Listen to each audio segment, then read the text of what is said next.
Plus de 50 ans se sont écoulés depuis cette nuit, mais je me souviens de chaque détail comme si c'était hier. La morsure froide de l'air de l'Atlantique, le ronronnement lointain des moteurs et le calme inquiétant qui semblait s'installer sur le Titanic comme un linceul.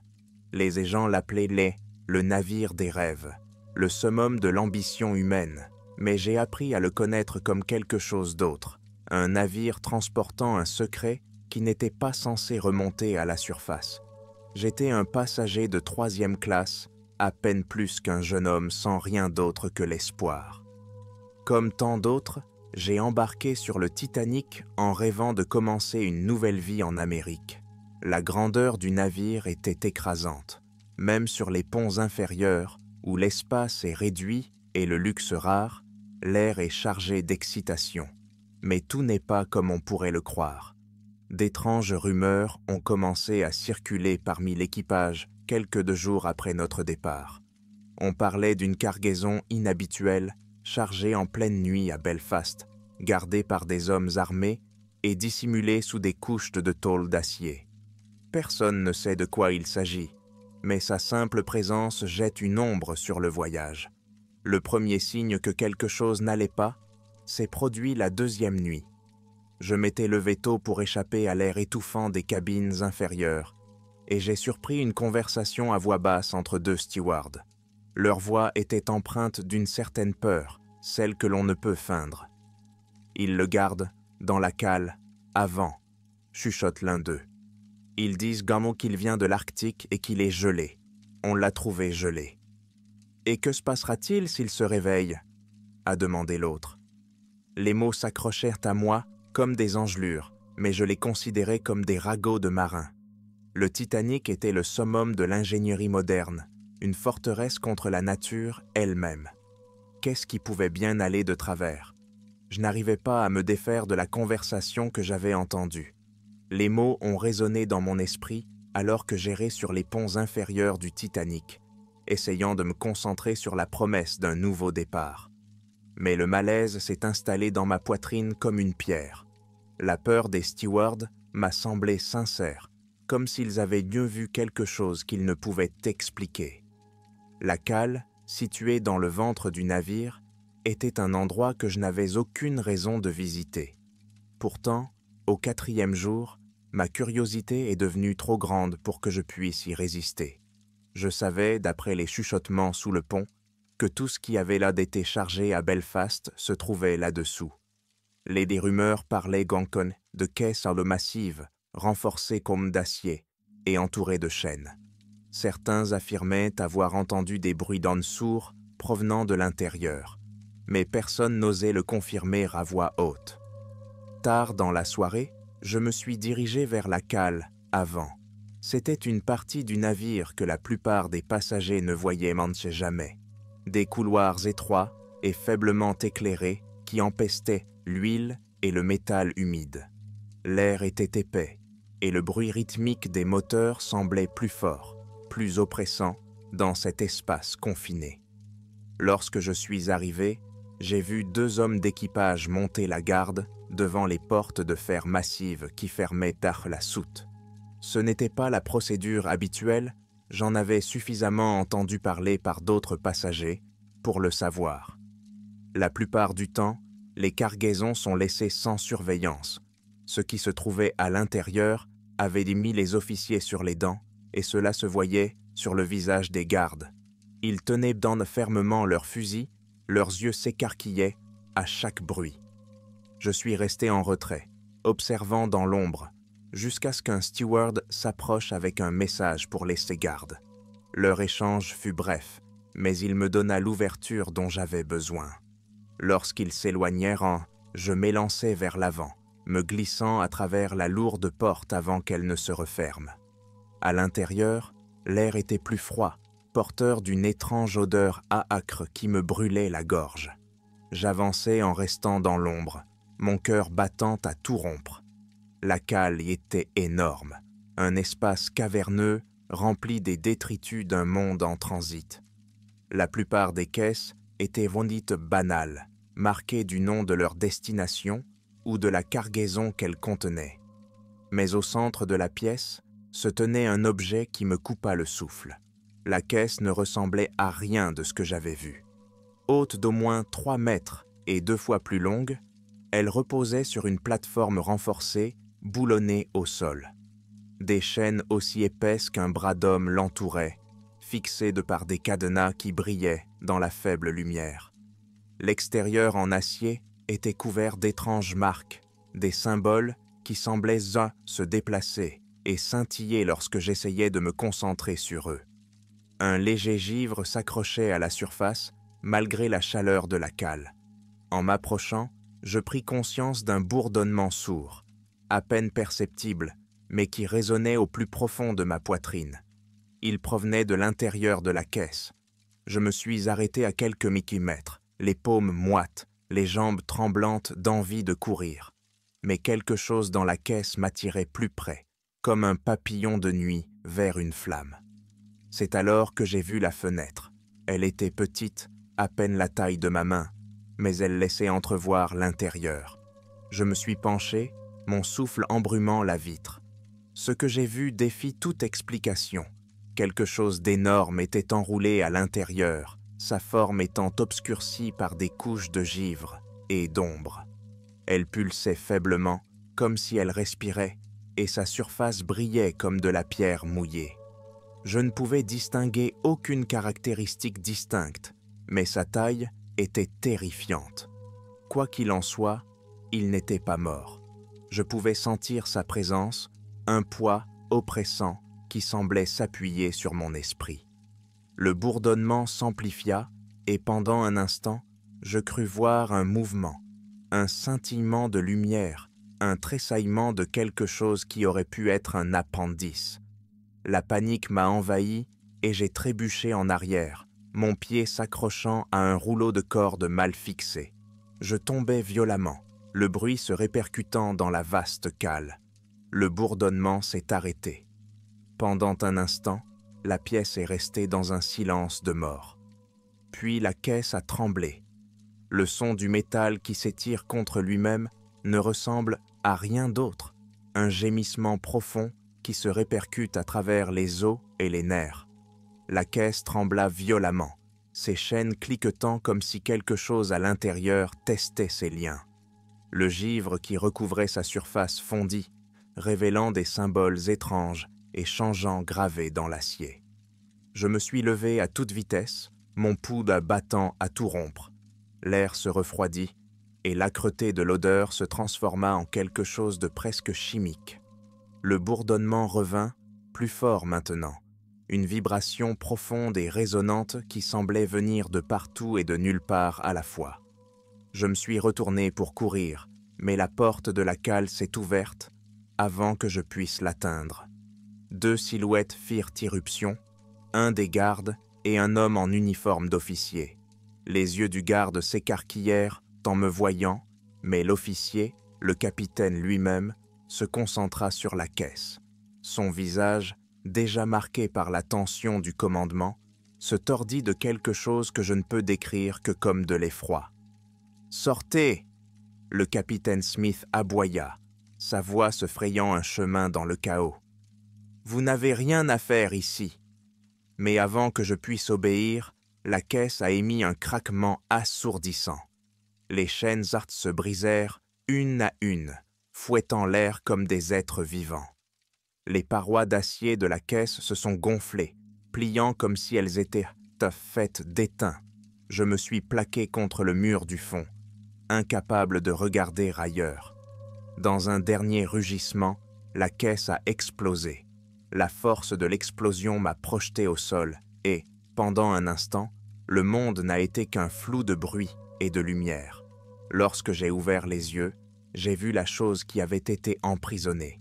Elle était immense, son corps était une masse de membres enroulés et de formes changeantes qui défiaient la logique. Sa surface brillait comme une nappe d'huile sur l'eau, reflétant des couleurs qui n'existaient pas dans la nature. Ses yeux, si on peut les appeler ainsi, étaient des vides jumeaux, infinis et dévorants. Lorsqu'il se déplaçait, l'air semblait se déformer autour de lui, courbant la lumière et le son de manière impossible. Il a émis un son, non pas un rugissement, mais une note grave et résonnante qui s'est répercutée au plus profond de ma poitrine. Ce n'était pas seulement un bruit, c'était une sensation, une terreur primitive qui me faisait mal aux os. Le capitaine a crié quelque chose, sa voix était distante et déformée, mais je ne pouvais pas bouger. La créature a tourné son regard, ou ce que j'ai supposé être son regard, vers moi, et à ce moment-là, j'ai senti tout le poids de sa présence. Elle était ancienne, plus ancienne que tout ce que je pouvais comprendre, et elle était en colère. Le garde tira son fusil, et le craquement du coup de feu me sortit de ma paralysie. La balle frappa la créature, mais au lieu de la transpercer, le projectile se dissolvait dans le néant. La créature s'élança, plus vite que prévu, et le garde s'écroula, son corps se tordant dans des proportions qui n'auraient pas dû être possibles. Le capitaine m'attrapa par le bras et me remit debout. « Bougez !» cria-t-il en m'entraînant vers la porte. Derrière nous, la créature rugit à nouveau, un son qui fit vibrer les murs d'acier et me donna mal aux dents. Alors que nous sortions de la cale, en titubant, je l'aperçus une dernière fois, sa forme massive remplissant l'espace de formes incompréhensibles qui se tordaient. La porte s'est refermée derrière nous et le capitaine l'a verrouillée d'une main tremblante. « Il est réveillé », marmonna-t-il, la voix creuse. « Que Dieu nous vienne en aide !» Nous avons trébuché dans les couloirs sombres, la poigne de fer du capitaine m'entraînant vers l'avant, alors que mes jambes menaçaient de céder. Les vibrations du rugissement de la créature résonnaient encore à travers les murs, rappelant de manière inquiétante qu'elle n'était plus confinée. Chaque pas me semblait plus lourd, comme si le vaisseau lui-même gémissait sous le poids de ce que nous avions libéré. Qu'est-ce que c'est que cette chose ? J'ai fini par halter, mais la mâchoire du capitaine était crispée. Il ne répondit pas, ne jeta même pas un coup d'œil dans ma direction. L'air du Titanic avait changé. Il semblait plus lourd, plus oppressant, comme si l'atmosphère du navire était lentement remplacée par quelque chose d'étranger.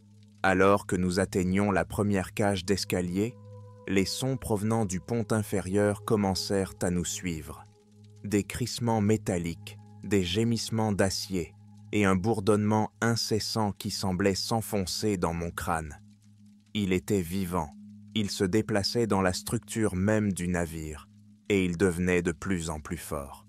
Le capitaine m'a poussé vers un groupe de membres d'équipage stupéfaits, rassemblés au pied du grand escalier. Leurs yeux écarquillés et leurs mains tremblantes m'ont dit qu'ils avaient entendu les sons, ressenti le changement.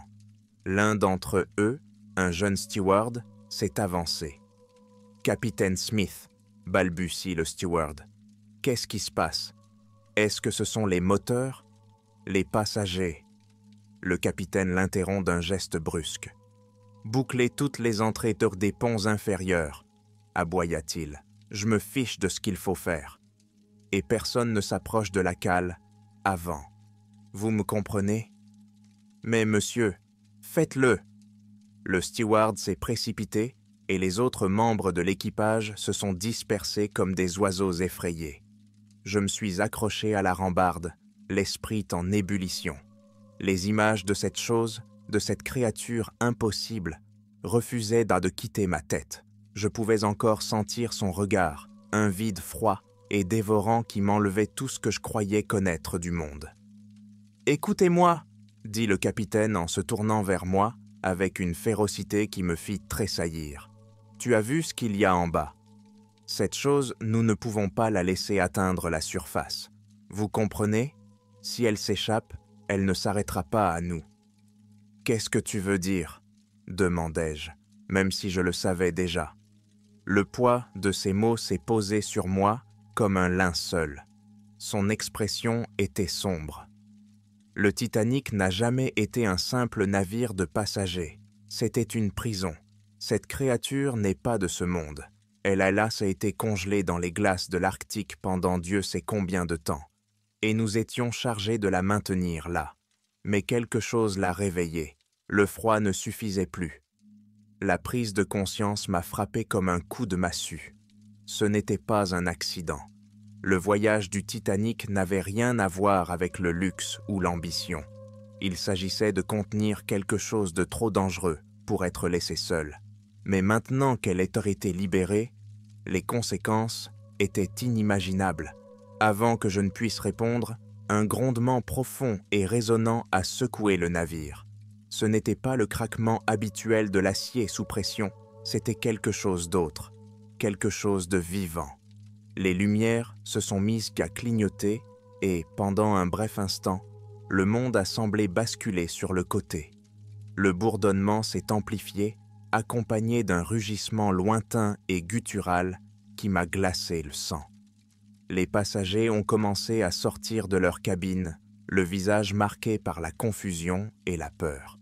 Ils s'accrochaient d'armes les uns aux autres, murmurant des questions auxquelles personne ne pouvait répondre. L'opulence du navire, ses lustres étincelants, ses boiseries polies, m'apparut soudain comme une cruelle moquerie.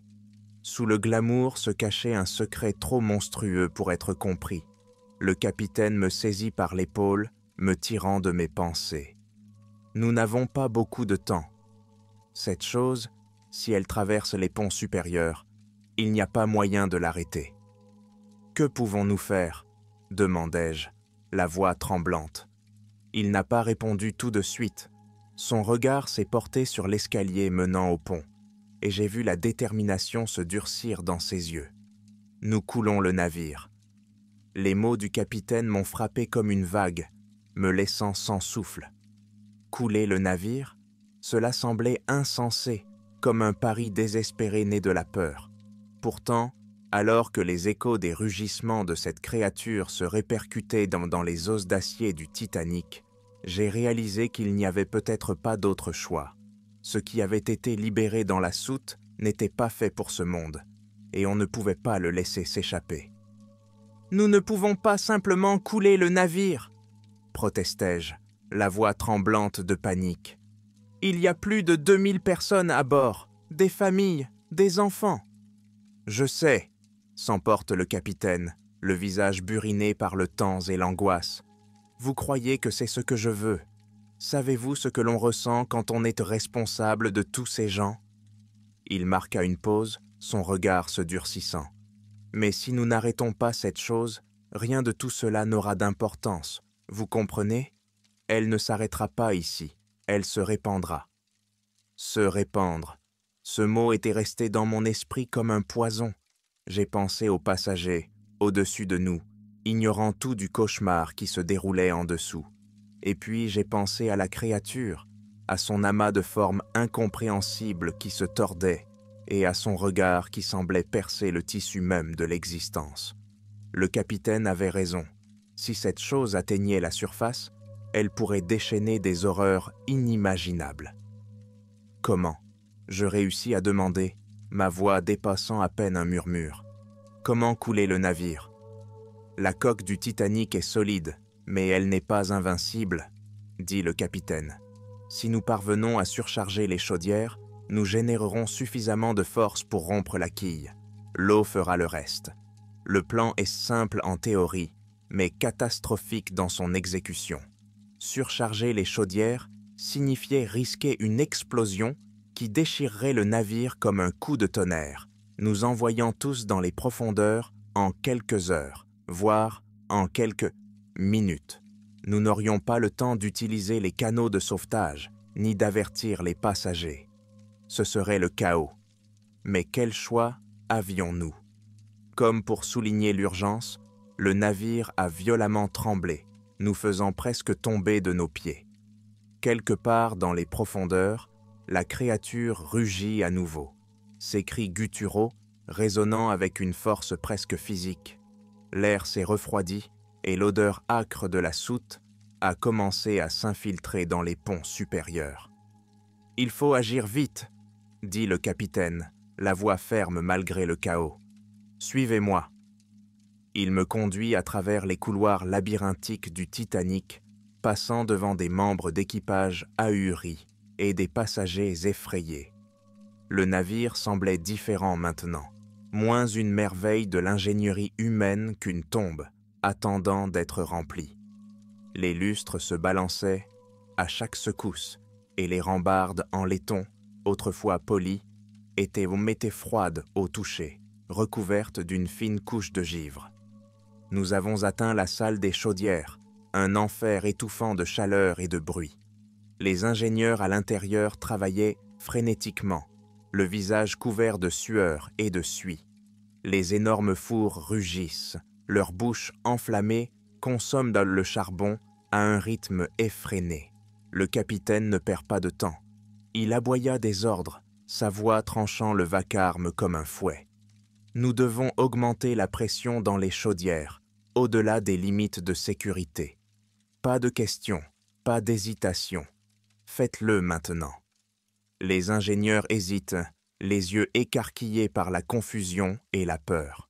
L'un d'eux, un homme costaud au visage marqué par le charbon, s'avance. « Capitaine, ça va nous faire exploser!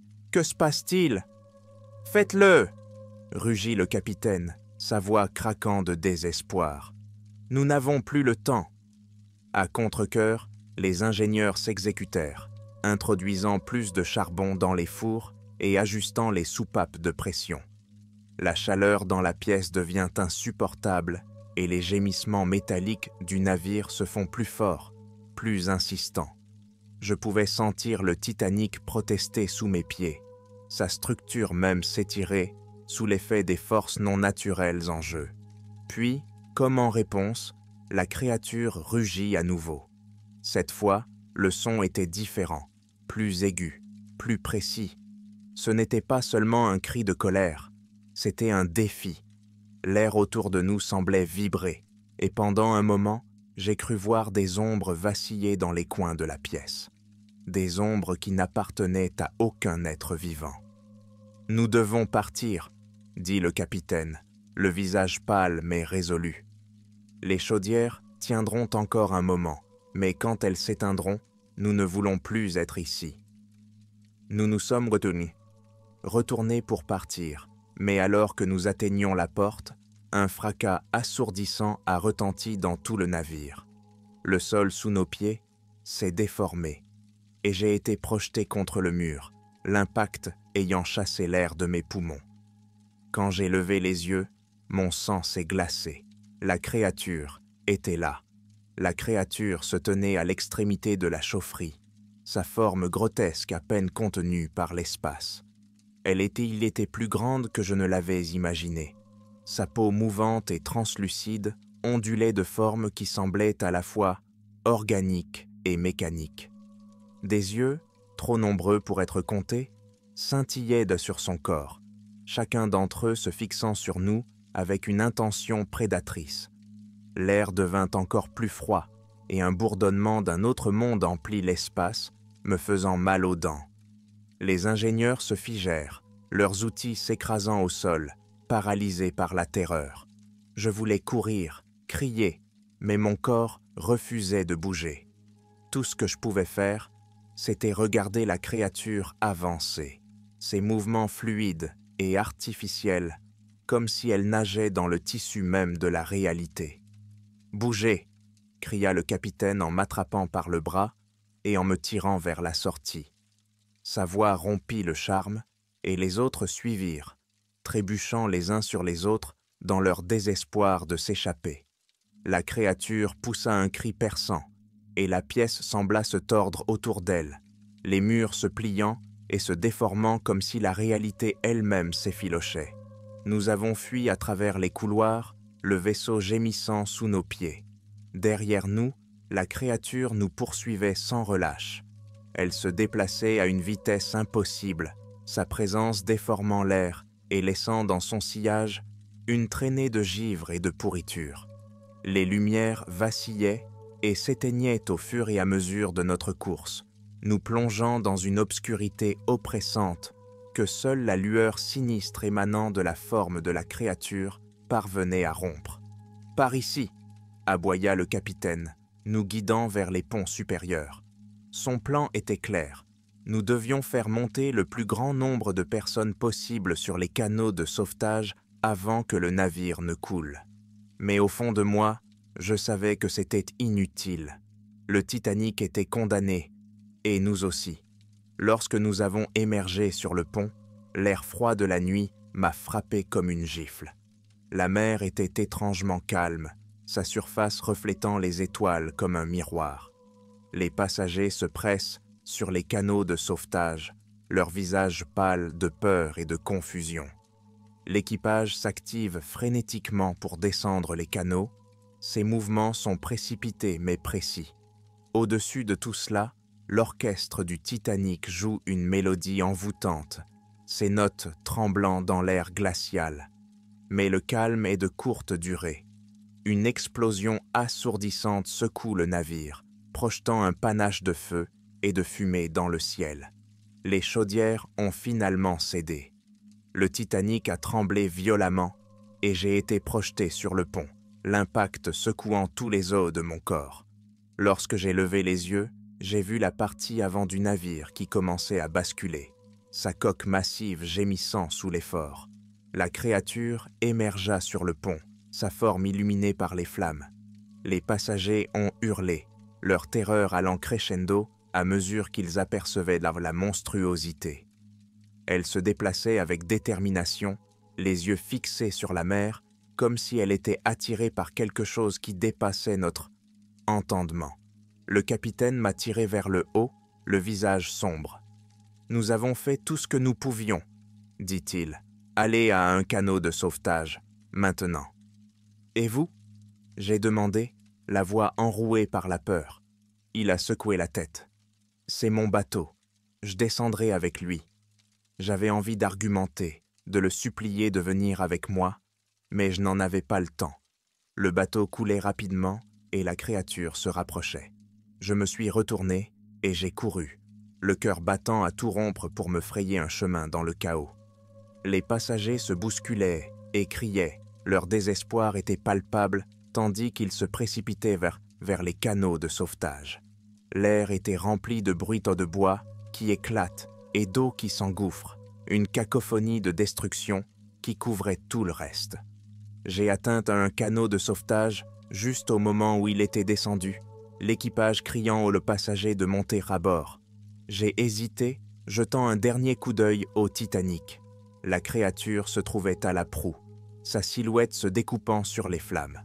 Elle poussa un dernier rugissement assourdissant et le navire sembla imploser autour d'elle, sa coque massive se fendant en deux dans un craquement tonitruant.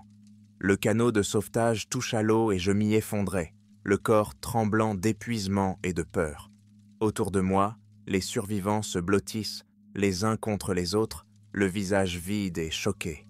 La poupe du Titanic s'est élevée dans les airs, ses grandes hélices se découpant sur le ciel nocturne, avant de plonger dans les profondeurs avec un dernier gémissement de deuil. La créature a disparu sous les flots, sans que l'on sache ce qu'il est advenu d'elle. Mais alors que je regardais les eaux sombres, je ne me sentais pas soulagé. Le Titanic avait disparu, mais la terreur qu'il avait déclenchée était loin d'être terminée. Quelque part, dans les profondeurs insondables de l'océan, la créature attendait, et je savais qu'elle n'y resterait pas éternellement.